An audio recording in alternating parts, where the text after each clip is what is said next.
Hey, what's going on? It's your boy BT, and I came here to talk some boxing with the thousands of True School Sports subscribers. What's going on, guys? Now, this is going to be a bit of a longer video because this is a topic that I really wanted to talk about. Honestly, this is a video that I never intended to do. This is not based on any kind of news articles or anything like that.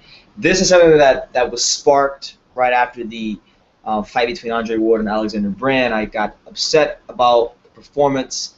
And I basically said that, regardless if Andre Ward beats Kovalev or not, and even if Kovalev beats Ward, that winner of that fight is not pound for pound number one. And the reason being is because of Roman Gonzalez. Now, I said that. Some people agreed. Many people disagreed. I tried to have honest conversations with the Ward fans. They didn't really give me any facts outside of their own opinion. They just said things like Ward won the Super 6, which we all know, but he has not done anything since then. I hit him with facts. So what this video is going to be about, for those of you who are not friends with me on Facebook, I'm going to kind of parrot some of those things that I said, and I'm going to also expand upon them as I go along. So let me start off by making this the main idea of this video. The main idea of this video is that Roman Gonzalez is the best fighter in boxing. It's not even close. And even if Andre Ward beats Sergey Kovalev in impressive fashion, it doesn't matter because his resume still doesn't hold a candle to Roman Gonzalez. Now, I will go on record, if you guys don't know, if this is your first time watching me, I'm going to go on record, and you already know this, that I'm a big Roman Gonzalez fan. This is not a secret to anybody who's watched this channel. I think the guy is great. I think he's got a chance to go down as one of the top 15 best boxers ever lived. I give the guy high praise. Now, I'm going to try to keep my feelings out of this as much as possible, and I'm just going to stick to the facts and what's happened and what hasn't happened. Okay? So I'm going to go through systematically why I think Roman Gonzalez is the best fighter in boxing, regardless of who wins that fight. But this is more for if Andre Ward beats Kovalev, because this is what was argued against me. So I wanted to get this out there. And any of you guys out there who love Andre Ward can comment down below, can read anything I say, and it's fair game. Okay? And another thing before I get started, I'm going to get Roman Gonzalez fight in LA. So any of you YouTube channels out there, you guys know what I'm talking about. I've said their names many times, like I said, Boxing Ego, Dante's Boxing Nation, anybody in the YBC who sees me at the fight, you guys can stop me on the spot. If you want to have an honest, intellectual conversation about boxing, and you want to tell me why Ward is better than Roman Gonzalez, we can have that conversation. We can film it if you want. That's how confident I am in arguing this point.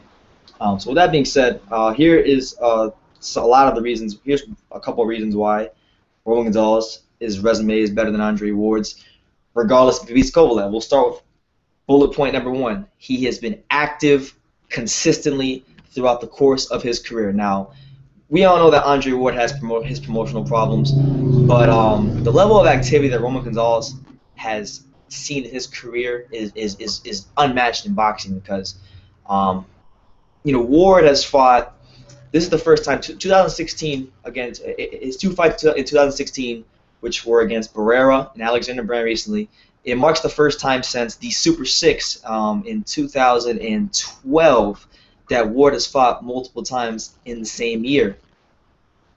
And for that year he fought Carl Froch and Chad Dawson, picking up two of the top 3 to 4 best wins of his career. So the level of inactivity has really hurt Ward. But even if he was active like at a regular rate in comparison to most fighters, it wouldn't even matter because Gonzalez has fought at a bare minimum every single year with excluding 2009, I believe it is. I got it right here in front of me. 2009.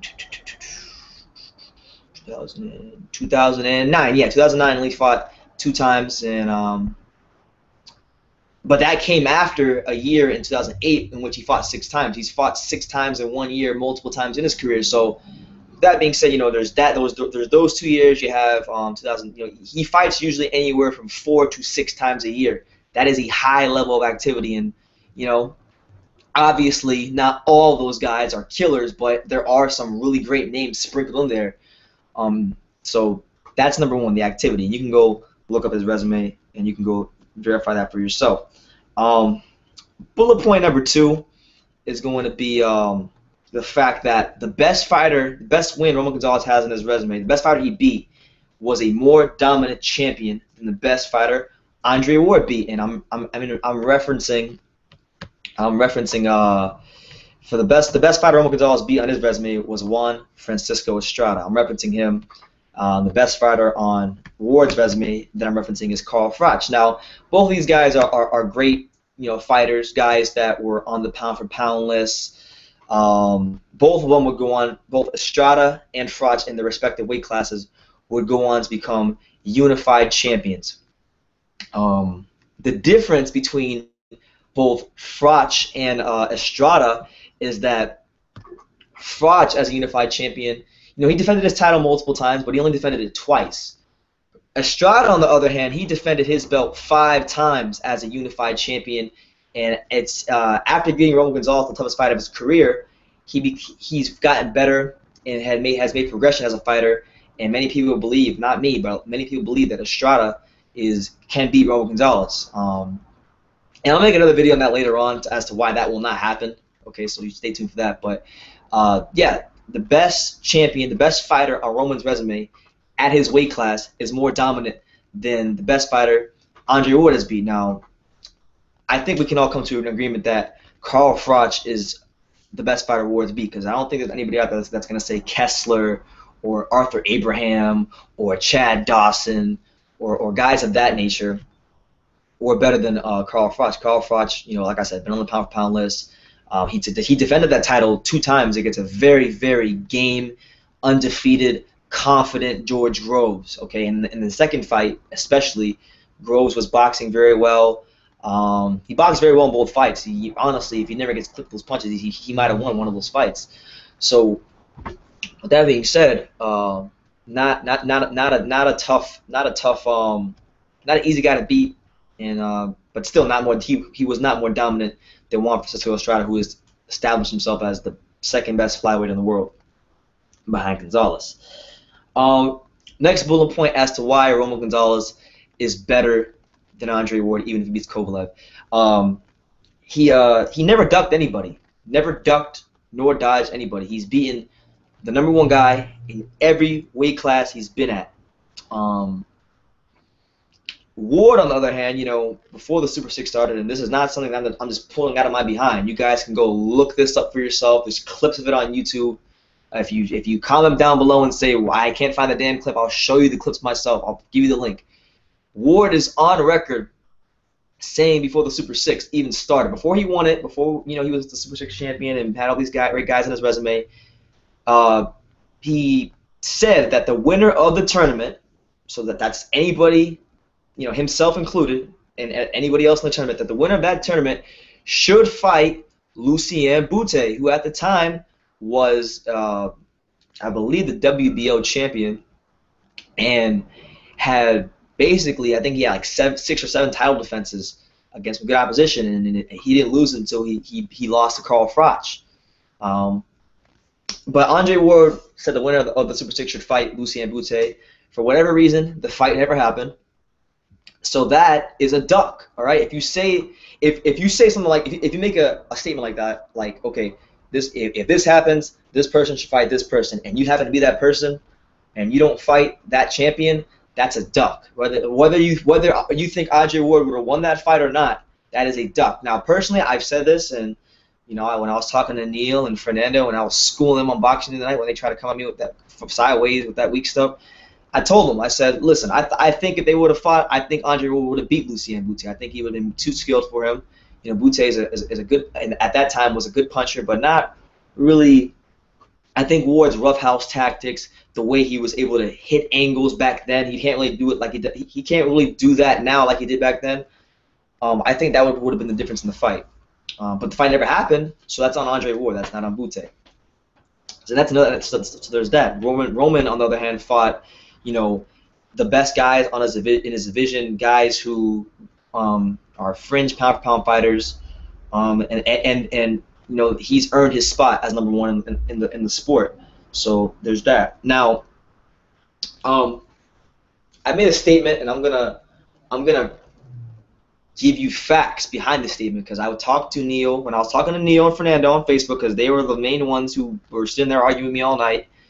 And And by the way, while I'm talking about him, you can go check out Hoop Jab, go check out Behind the Gloves. I'm not hating on them.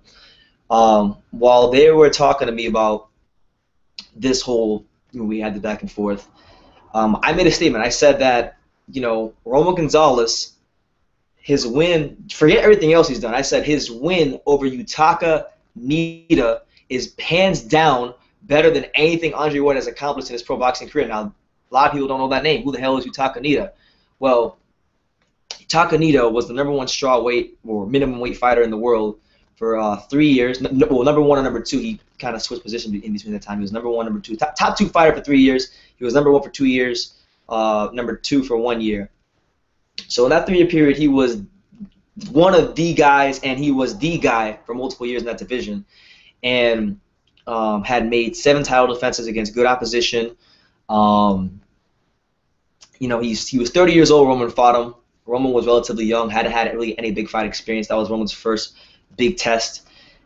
Dude is a freaking living legend in Japan. But like I said, that name doesn't really mean anything in America. Nobody knows that name. But like I said, if you take the time to do your research, you know that this guy was not a joke.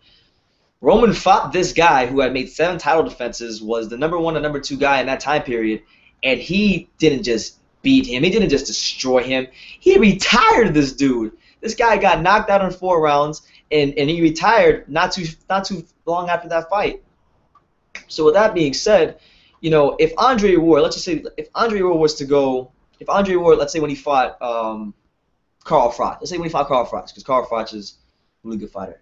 If you fought Froch or Mikkel Kessler, he fought one of those type of dudes in the Super 6, and he knocked them out in 4 rounds, and they retired not too long after the fight, you guys would be going crazy over that. But this is a little known fact that I had to shed light on, because this guy was a dominant champion. Roman fought him, he took on that challenge, and he was able to just destroy him. And Yutaka Nida, by the way, is a Hall of Fame caliber fighter. So there's that. Next bullet point is that he single-handedly brought attention to a weight division in boxing that traditionally doesn't even see the damn TV time, doesn't get any TV time. As you guys know, the flyweight division, they do produce very exciting fights. The guys, a lot of punches. There's no ducking and dodging. You don't get the same diva stuff you get in other divisions. If there's if the #1 wants to fight the #2, it usually happens in those divisions, and that's why you don't see a lot of undefeated records in that division, because these guys get put in tough. They fight a lot of times a year, and it's also, it can be a division where rivalries can happen, because when there's thousands, not hundreds, when there's thousands of punches being thrown in so many directions, one judge might see it one way, one judge might see it the other, and they can make the wrong decision. It happens. But nobody was talking about the flyweight division, or even anything below, I would say, featherweight, 126, 122. Nobody was talking about anything below that weight before Roman Gonzalez, and he was so good, he was so dominant, he beat so many good fighters that HBO eventually said that we got to get this guy in the air. We got to put him on the undercard for Golovkin, I believe it was Golovkin-Monroe. And not only that, just think about where Roman Gonzalez was at that time, being a guy who had to pay his dues, fighting in Japan, Nicaragua, all these different places. To finally get that shot, to be on American television, to be on HBO, a lot of guys could have folded under that pressure, because he wasn't like he was fighting some sort of tomato can in Edgar Sosa. Edgar Sosa, at the time, I will admit, he was a bit past his prime, but still at that time was a top 4 fighter in the division, a guy that had so much big fight experience, had won the WBC flyweight title, defended it 10 times against solid opposition, and had carved himself a Hall of Fame career out. Roman was able to go in the ring against that guy. He didn't just win that fight. He knocked the dude out in 2 rounds and made him look like a D-class fighter. People who don't pay attention to lower weight classes said that Edgar Sosa was a bum, but further research shows that he is very far from a bum, and that he'll probably go to the Boxing Hall of Fame. So just the fact that we're even talking about a guy who's this small, from this low of a weight, who's fighting at this level, it's really a testament to what Gonzalez, how great he is, because, like I said, it's not a glamour division, it's not welterweight, it's not heavyweight, it's not the traditional divisions that you see on HBO or Showtime cards. This is the flyweight division. Exciting. Like, it does produce exciting fights, but it just doesn't get on TV for whatever reason. And Roman's been able to bring attention to that division, and now look at him now. I'm gonna be there. Thank God. I'll be there in LA for that fight against Carlos Cuadras. I'll be trying to win a title to sports weight class, and he'll be the headline on HBO. I mean, who would have thought that? So there's that as well. But then last point, and this is really pretty simple. He's cleared three weight classes. He's cleared the weight class. Now I know a lot of you are gonna say is because I've seen this in the comments.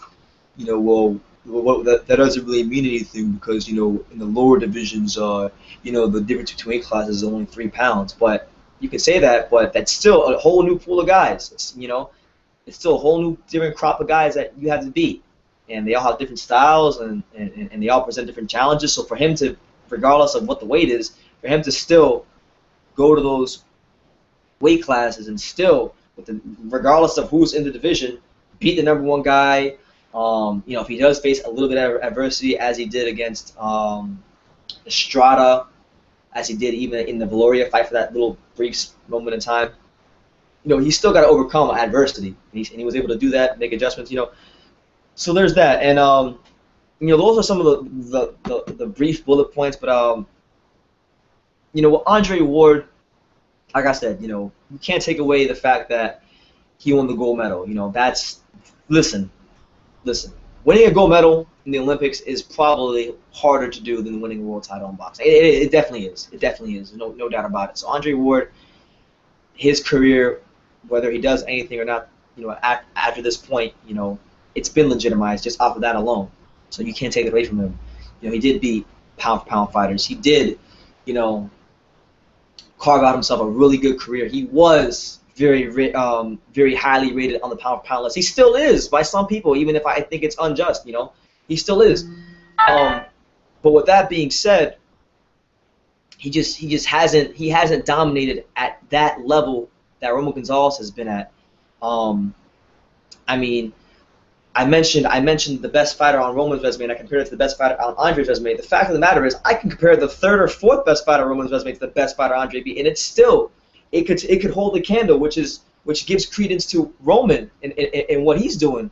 I mentioned Yutaka Anita earlier, the Japanese minimum weight fighter who was a champion. He was like I said, from 2005 to 2007, he was the #1 or #2 strawweight. The only guy within that 3 to 4 year period that was above him was a guy by the name of Ivan Calderon. Some of you may remember Ivan Calderon. He was a really good fighter at that weight. And Ivan Calderon cracked the pound-for-pound list in 2008. I think he topped out around #9 or 8 when I checked that year. So this is Yutaka Nita was a pound-for-pound caliber fighter. Maybe he didn't get that recognition from Golden Boy or Ring Magazine because he was a Japanese fighter or whatever, but he was that caliber of fighter, and Roman was able to dominate him at a really high level. So there's Nita. I mentioned Yutaka Nita.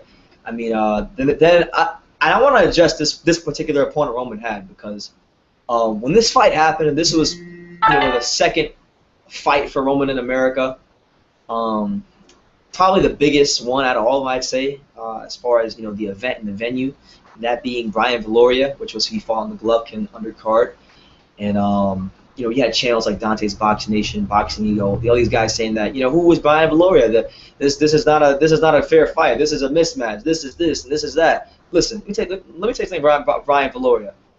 Like I'll say about Edgar, like I said about Edgar Sosa earlier, he was not in his prime either when he fought Roman Gonzalez. But in no way, shape, or form did he not have enough gas in the tank to be a threat to Roman Gonzalez. In fact, if you watch that fight, Roman swept the first 8 rounds, but in the 9th round, Valoria hit Roman with a body shot, and if you watched, Roman was stunned. You could even hear Roy Jones and Kellerman saying Roman was stunned, and Roman's legs kind of lost a little steam, and he had to recover, and there was a period of time where he had to be very cautious, because if he wasn't, Valoria could have got him out of there. Now, about Valoria, Brian Valoria was a guy that clearly established himself throughout the course of his career, a decade or so, as the 3rd best, flyweight of this era, behind Roman Gonzalez and Estrada, because those are the only 2 guys he ever lost to, were the best in the division.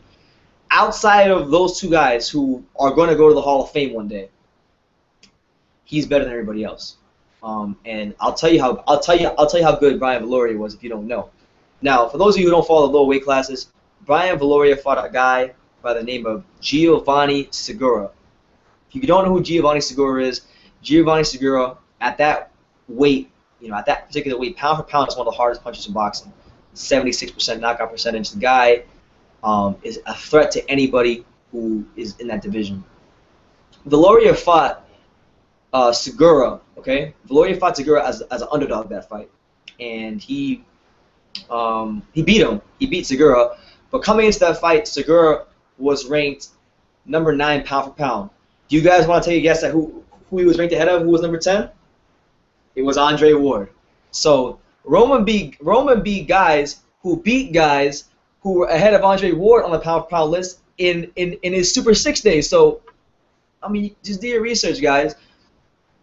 Segura wasn't a joke. Viloria was far from a joke, and he was a unified champion himself. So definitely a worthy opponent for Gonzalez. I mean, I would even venture to say that Viloria, you could make the argument, and I'm not saying that he is, but I'm saying there's a valid argument you can make that Viloria is a better opponent, was a better fighter, okay, than Carl Froch. And here's why I'll say that, because Brian Viloria is more multifaceted than Carl Froch. Brian Viloria beat somebody who was actually ahead of Andre Ward on the pound for pound list. I mean, and honestly, Viloria clearly established himself as the 3rd best fighter of his era in the flyweight division, behind, like I said, Gonzalez and Estrada. So there's a valid argument to be made there. So there's that opponent. Then there was McWilliams Arroyo. You guys said, oh, Roman fought a guy with only 19 professional fights. Oh my God. And you guys, a lot of you criticized McWilliams Arroyo, didn't know much about him, but he was an Olympian for Puerto Rico in the Olympics. McWilliams Arroyo, I believe it was 2 fights before he fought Roman. He fought Amnat Ruenrong, the Thailand fighter. In Thailand, he went to his hometown. It's kind of like if a fighter now would go to Oakland to fight Andre Ward, or go to Omaha to fight Terrence Crawford. It's one of those type of things. Or Vegas to fight Mayweather. It's one of those type of things where you gotta knock them out to get the win. Now, the fight, I'm gonna go on record because I'm gonna be objective. I have not watched that fight, so I'm not gonna sit here and say that McWilliams Arroyo got robbed. But everybody that I know that's watched that fight, says that Arroyo got robbed, blind, like that he clearly won the fight. So eventually one of these days I'll watch the fight and I'll review it on here. But if that is true, then Roman beat that guy who should have been the IBF flyweight champion. And Roman didn't knock him out. I mean, credit to Arroyo. Arroyo was the first guy in 11 fights that Roman Gonzalez didn't knock out. So what does that tell you about Arroyo? That should give credence to Arroyo. He didn't get the decision against Ruenrong, but still, that's another good opponent that Roman has on his resume. If I want to go through Ward's resume, I mean, look, he beat Chad Dawson. Is Chad Dawson a solid fighter? No doubt about it. Was Chad Dawson once a pound-for-pound fighter? No doubt about it. But Andre Ward didn't go up to 175 to fight Chad Dawson, where that's his natural weight, where he's comfortable, where Chad Dawson would be the most dangerous. No, Chad Dawson came to 168, killed himself, and his punch resistance suffered majorly because of it, and Andre Ward beat him very badly. And we all know that Andre Ward had never, in the course of his whole career, had power. So don't tell me that at 175 he would have stopped Dawson, because we all know, anybody who's watched Dawson, anybody who's watched Ward knows that probably wouldn't have been the case. But he beat Dawson, so it's on his resume. But I'm just saying. So there's that. Then you had, this last fight. I want to talk about this last fight because I talked about it a little bit, but I really, really want to dig into it. Alexander Brand. And I'm kind of all over the place right now, but I'm just going with whatever comes to my mind. Alexander Brand. I mean, I see like I knew what was gonna happen after the fight. Like I knew how the fight was gonna play out. I knew what happened after, as far as like what Ward would say, what YouTube channels would say. So honestly, the fight to me, almost watching it was a waste of time. Although I did catch the last 2 rounds. Ward won 12 to nothing like I thought because I didn't think he was going to be aggressive enough to stop Brand. And then after he did that, you had channels out there that tried to rationalize him going 12 with a guy that everybody knows is not a very good fighter. And they say, oh, well, he's this Colombian amateur with 400 fights. He's ridiculously awkward. I mean, nobody's ever stopped him. He went 12 with Badou Jack, and honestly, I actually, unlike a lot of people who say things like that, the other night I took about, I'm gonna say 20 to 25 minutes. I watched about half of that Badou Jack Alexander Brand fight, and honestly, when you watch that fight, the Badou Jack then is not the Badou Jack of today. It's not the Badou Jack that beat George Groves, and it's not the Badou Jack that's a champion now. That Badou Jack was younger, less experienced, and just didn't really, he wasn't grounded in himself as far as like identity as a fighter. And so to say that, I mean, you're saying that about Badou Jack like he's the Badou Jack of today, and he's not. He wasn't when he fought Brand, so let's not go there. But outside of that, Brand was never a title contender. Brand was never a top 15 caliber guy, and we know that. We know that he has some of the worst punch technique you ever see in boxing. And Ward being the pound for pound talent that not just that I thought he was. I may not think he's a pound for pound. I won't put him on my pound for pound list now because of his inactivity and his lack of quality wins recently. But I do think he is a pound for pound talent. I just think it's been wasted. I was very disappointed that he didn't stop Brand, and I'm not. That doesn't give credence to Brand. That's not because Brand is this ridiculously awkward fighter. He is a ridiculously awkward fighter, but that's not why he didn't get the stoppage. He didn't get the stoppage because the Andre Ward that you guys think still exists, the guy from the Super Six, the guy that beat Frost, that beat Kessler, that beat all these guys to make his name. That's not the guy that was in the ring that night, and it wasn't that wasn't the guy that we saw in the Barrera fight. That wasn't the guy we saw in the Paul Smith fight. That guy is gone. And I'll tell you why he's gone. The reason he's gone is because, number one, the lack of activity. That's going to cost you, right? When you have that level of inactivity, your defense won't be as tight, and certain little nuances of the sweet science, they just deteriorate over time. You got to stay active. He doesn't really work angles like he used to. He does still tie guys up. He does still have those same roughhouse Bernard Hopkins-like tactics, but those aren't, those things you still do. The way he used to shift angles and create his openings to render his opponents ineffective, he can't do it at that level anymore like he did against Froch or Kessler. And that's the biggest reason why he was not able to knock out Brand. If the Andre Ward from the Super 6 fought Brand, I believe he would have stopped him. I think so. But this Andre Ward is more. He does sit down a little bit more on his punches, but the thing is, with Ward, the way he slaps with a lot of his punches. So even though he doesn't have a lot of power, he's not even getting the maximum level of power because he's not punching you. There's no straight punches. He's hitting you here. He's hitting you like this, but they're not straight punches that are hitting you with his knuckles, and that's costing him. And it's going to cost him big against Sergey Kovalev. You're going to see. So yeah, that's inexcusable. You can't be a pound for pound fighter or a guy that many people perceive as a pound for pound king and then go 12 rounds with a guy who is 39 years old, who took the fight on 3 weeks' notice, who is not even ranked in the top 35 in his own weight class. You can't do that. You can't. I don't care what you're wrestling. You could say, well, he wanted to get his rounds in. That's fine, but at some point you got to make a statement and you got to get him out there in the 8th, the 9th round. I could see if Ward wanted to get his rounds in, he could have, but he decided that he'd rather punch, throw a couple punches and carry him the whole fight and cruise to easy decision, which is fine, but for him. But if you're trying to be a pound for pound king, that's inexcusable. So that really was a huge eye opener for me as someone who's been looking at Ward recently. As for the other guys he fought in his comeback, we'll talk about Barrera. I like Sullivan Barrera. I met him here in South Florida. Nice guy.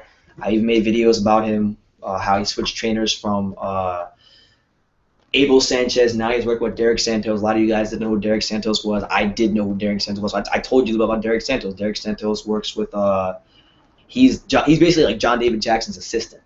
So he works with Kovalev a little bit. He works with Steve Jaffard, who's a prospect. So I think Barrera's in good hands. I think his career, if he's applies himself, should get better. But at the time Ward fought Barrera, he was, I think, roughly had. It's kind of like when Gonzalez fought. It's not really when it's not like when Gonzalez fought Arroyo, but it is in the sense that Barrera and Arroyo had the same amount of professional fights. Barrera had, he's a Cuban amateur, which I see a lot of people out there try to say, oh, well, he's this amazing Cuban amateur. Roy Jones Jr. and many people who have been around Barrera, who know Barrera, will tell you themselves he is not like one of those Guillermo Rigondeaux, Gioris Gamboa type of Cuban amateurs. He was a decent, domestic amateur, but he wasn't like one of those amazing Cuban amateurs. So that being said, he was the #1 contender. Take that for what it's worth. I mean, I really don't take him being the #1 contender that worth that much because he hadn't had no big fight experience. The best guy he fought before Ward was Carl Marat. Most of you might remember Carl Marat from fighting Renard Hopkins. Marat was a good durable guy, but as far as his skill set goes, he's a C-class fighter. That was the best guy Barrera fought before he fought Ward. So I don't really look at that win as great as other people in the boxing world do, although he did what he had to do. The Paul Smith fight was a joke. Honestly, the Paul Smith fight was a joke because, but this time, honestly, it really wasn't on Ward because he would have been the perfect opponent for Ward had he come into the fight in shape, but he didn't. He made a joke of himself and the fight in general, and came in very overweight, and we just got a dud. So that one I won't put fully on Ward, but he's had a less than stellar resume outside of the Super 6. I mean, for you Ward fans out there, honestly, just tell me anything outside of the Super 6, right? Anything outside of the Super 6 that can compare to Roman Gonzalez is like third best win. So I'll say his third best win is probably Brian Viloria. What's the best thing outside of the Super 6 for Andre Ward that can compare to Brian Viloria? There isn't. You can't. There isn't. I mean, Brian, like I said, I told you how good Brian Viloria was earlier. He beat Giovanni Segura as the underdog. Giovanni Segura was #9 pound for pound ahead of Andre Ward. You can look that up for yourself. And if you don't want to look it up, just tell me in the comments and I'll send you the link so you can see it for yourself. You can't. So it's not even a matter of me being a Gonzalez fan or me not liking Ward. I mean, I am a huge Gonzalez fan and I don't like Ward that much. I respect him, but I'm not a huge fan of his fighting style. I think he's a bit over. I think he's very overrated. But outside of that, just give me something that gives credence to Ward being better than Gonzalez. I mean, if somebody can, great. But outside of the Super 6, Ward has done nothing. Now, if he beats Kovalev, that's a great win. Kovalev will go down as, I believe, when it's all said and done, I think Kovalev's going to go down as an all-time great at light heavyweight. So if he wins, amazing win. That definitely puts Andre Ward at, for sure, top 3, possibly 2, depending on what happens between now and then. But while that's a great win and that's definitely something great, you got to understand, Roman's cleared out 3 weight classes. He's beaten the best guys in every division. He beat Estrada, who you could argue is the best Mexican fighter in the world today, who I've heard plenty of people in the YTBC and in boxing circles put on their own pound-for-pound list, and I would too. He's beaten, what's his name, Viloria, like I said, who beat a guy who was ahead of Andre Ward on the pound-for-pound list, and clearly the third best fighter of that era at that weight, behind Estrada. So he beat him. He beat Yuta Kaneda, who's a legend at minimum weight, made 7 title defenses, was the #1 minimum weight fighter for 3 years. Only Ivan Calderon, who was a pound-for-pound fighter, was ahead of him at that time. So he himself was a pound-for-pound caliber fighter. There's Takayama, who I don't remember his first name because I can't pronounce it, but there's Takayama, who was a top 10 fighter. He beat him as well. He beat Arroyo, who in the eyes of many should have been the champion, and made that fight relatively easy. And now he's going up to his 4th weight class, and he's not he's not taking a tune-up. He's taking on Carlos Cuadras, and while he is the favorite in that fight, Cuadras isn't a gimme. Cuadras isn't a guy that he's just gonna walk over. Guy is, if you watch them in the press conference, this guy is naturally bigger than Gonzalez. This guy is a devastating puncher at that weight. This guy has 27 knockouts in 35 fights. He's a WBC champion at that weight. He's the #2 fighter in that division. So this is not a gimme. This is a very hard fight for Roman. And if he's able to go in there and look good, then if he's able to go in there and have a dominant performance, and in the process capture his 4th title in a different weight class, another world title in his 4th different weight class, I mean, that's something that I know means a lot to Roman, because his mentor, God rest his soul, Alexis Arguello, never even did that himself. He failed 2 times against Aaron Pryor in controversial fights. So I know it means a lot to him, and I know he's going to be very locked in for this fight. I mean, that's just, a lot of the stuff he's doing right now, to actually legitimately, not, pick up a title and move up after one fight, but legitimately, you get a title, you beat the guy, you defend it against good opposition, then you move up. He's defended his belt, I believe, 2 or 3 times in every division before he moves up, and he's defended it against good competition. Not a lot of guys in boxing doing that right now. And somebody made a comparison to Adrian Broner, which is crazy, because Broner fought the likes of guys like Vicente Escobedo and Gavin Reese, and guys that really are not relevant now, weren't relevant then, and it's just a joke. But I've laid out the facts for you guys. You guys can fact check me on anything I've said, because I've done my research. If you want the links, I'll give them to you. But yeah, Andre Ward is my final closing statement is this: Andre Ward is a, well, I don't want to say he's a great fighter now, because honestly, I don't think he's a great fighter now. I think he's a solid fighter. I think he beats most of the guys at 175, but when it comes to the guys like Kovalev, Stevenson, and Arthur Beterbiev, those are the guys that I consider 3 best at that weight class. I don't think he beats any one of those guys, honestly. So I think he's a good guy. I think he's one of the, at 175, he's a middle of the pack light heavyweight. At 168, I believe he could probably, if he could make 168 again, I believe he could probably win that division, because that division is not very stacked right now. Honestly, if he was at 168, this would be the perfect time to him. 168 would be the perfect for him if he could make the weight, because it's not very stacked. It's literally just Badou Jack and James DeGale.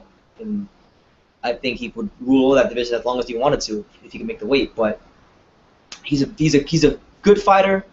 Don't think he's a great fighter. And I think, honestly, people are still living in 2011, 2012 when they look at Andre Ward, because it's ridiculously crazy to me how you can watch him fight right now and not see how he's declined as a fighter. I mean, go watch the Kessler or Froch fight, and then go watch his fight against Barrera or Brand or Paul Smith. I know the opposition is ridiculously different, but just look at some of the subtleties that have changed about him. He doesn't hit angles like he used to. He doesn't have the lateral quickness he used to have. He has declined, okay? And not only has declined, he's not really beat anybody since the Super 6. And it's hard for me to say, as a boxing fan, that he is better than someone who has gone through 3 weight classes and beaten the best guys at every single weight. I mean, the problem I see here, and I'm going to end with this, I promise.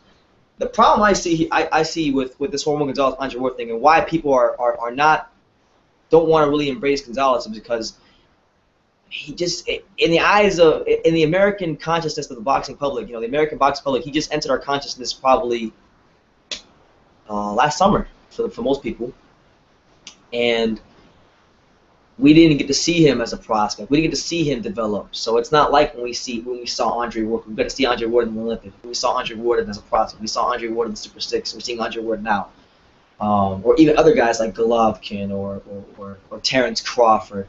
We didn't have that luxury because HBO hadn't made the deal yet to bring him here. He was in Japan. He was in Nicaragua.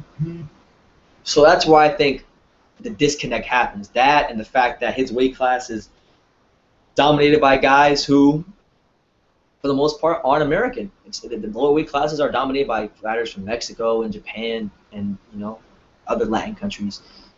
So that's why I think that's why people aren't so quick to embrace Gonzalez. But like I said, when you go and you look at what his opponents did after they beat him after he beat them before he beat them, what they would go on to become, what they were, you'll see that he's beaten Roman Gonzalez. If you look at it, he's beaten probably 4 Hall of Famers, and those 4 Hall of Famers being Estrada, Valoria, Yutaka Nita, and then crap, I can't remember the other one.